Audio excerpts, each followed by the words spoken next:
I'm baking strawberry shortcake. The first step to do is to preheat the oven to 425 degrees. After you've preheated the oven, you're going to slice up the strawberries. After you're done slicing up the strawberries, you're going to toss the strawberries in sugar with half a cup of sugar.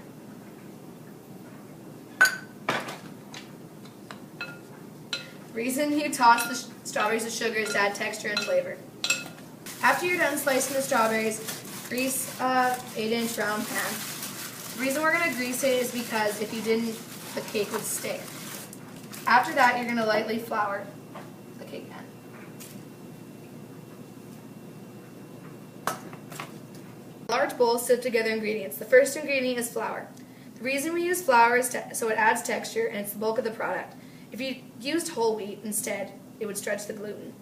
Next ingredient is baking powder. The reason we use baking powder is it's a leavening agent and it makes the product rise. If you didn't use baking powder, you would have a flat product. After the baking powder, sift sugar. The reason you use sugar is because the amino acids in it brown the product. If you use too much, you'd have a really tough product, and you want the product to be fluffy. Next, add a pinch of salt. The salt adds flavor. Next, you're going to cut in the shortening. The shortening adds moisture and softness, and it holds the shape. If omitted, the batter would have a tough crumb, and it'd be hard to break. If you added oil instead, the crumb would be tough. Next, you're going to make a well.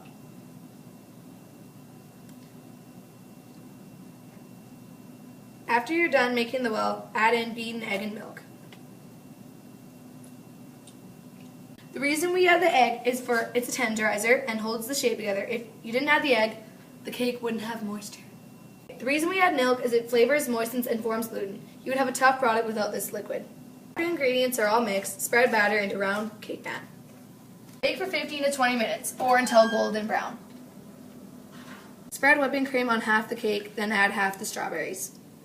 Add whipping cream on the top of cake. Spread evenly.